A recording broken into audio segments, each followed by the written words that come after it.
Hello friends, இன்றைக்கி நம்ம என்ன பண்ண போகிறோன்னா பால்கோவா.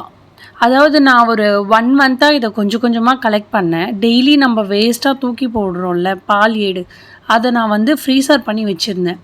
இது வந்து நெய் செய்கிறதுக்கும் இதே ஃபார்மட் தான் வரும். நம்ம அதை வந்து வெண்ணெயாக எடுத்துட்டு அதை உருக்கணுன்னா நம்மளுக்கு வந்து நெய்யாக வரும். இதுக்கு ஒன்றும் ரொம்ப சிம்பிள். நீங்கள் அந்த பால் ஏடு எடுத்துக்கிட்டிங்களா, அதை வந்து எடுத்து மிக்ஸி ஜாரில் போட்டுக்கோங்க. மிக்ஸி ஜாரில் போடும்போது கொஞ்சம் மோர் ஆட் பண்ணி நல்லா கிரைண்ட் பண்ணிங்கன்னா இந்த கண்டென்ட்டில் வரும், திரியாக வர மாதிரி. நீங்கள் எதாவது வடிகட்டி எடுத்துக்கோங்க. அதுக்கப்புறம் என்ன பண்ணுறீங்கன்னா, இது கொஞ்சம் சூடாக இருக்கிறதால நம்ம கை வந்து பொறுக்க முடியாது. கொஞ்சம் மேலே லைட்டாக தண்ணி வச்சு திருப்பி நீங்கள் வந்து நல்லா இது பண்ணிங்கன்னா ஒரு சாஃப்ட் கண்டென்ட்டில் வரும். இப்போ நம்ம கையில் வச்சுருக்கிறது தான் பட்டர். இதுலேருந்து தான் நம்மளுக்கு நெய் ஃபார்ம் ஆகும். ஸோ நம்ம இதை அப்படியே நீங்கள் உருக்கிட்டே வந்தீங்கன்னா உங்களுக்கு நெய்யும் கிடைக்கும்.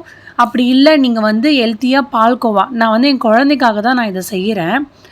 இதை வந்து நம்ம வந்து நல்லா ஒரு பிளேட்டில் வச்சு அந்த சூடு தணிக்கிற அளவு தண்ணி டிப் பண்ணி எடுத்துக்கோங்க.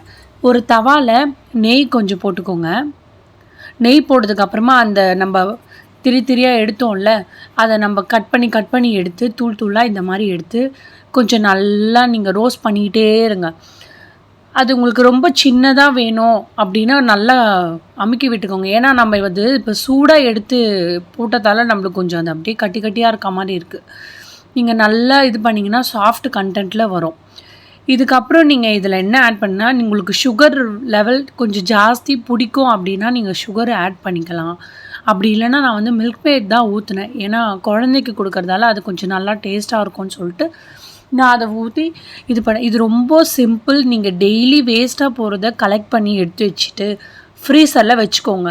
அதை ஒரு கிரைண்ட் பண்ணி கொஞ்சம் மோர் ஆட் பண்ணிங்கன்னா உங்களுக்கு தெரியாக வரும். அதை ஒரு காசுனீங்கன்னா நம்மளுக்கு அதான் அந்த பன்னீருக்கு எடுப்போம்ல, அதே மாதிரி தான். அதுலேருந்து பட்டர் வரும். உங்களுக்கு நெய் வேணும்னா நீங்கள் நெய்யாக்கிக்கலாம், இல்லை பால்கோவா வேணும்னா பால்கோவாவும் நீங்கள் எடுத்துக்கலாம். ரொம்ப நல்லா இருந்துச்சு டேஸ்ட்டு. நீங்களும் ட்ரை பண்ணி பாருங்கள். இன்னும் மோர் வீடியோஸ்க்கு என்னோடய சேனலை சப்ஸ்கிரைப் பண்ணி வச்சுக்கோங்க. என்னடா நிறைய பண்ண மாதிரி இருக்கே, ஆனால் கொஞ்சம் தான் இருக்குது, ஆனால் அது கொஞ்சம் கூட டேஸ்ட்டு வேறு லெவலாக இருக்குது. ட்ரை பண்ணுங்கள்.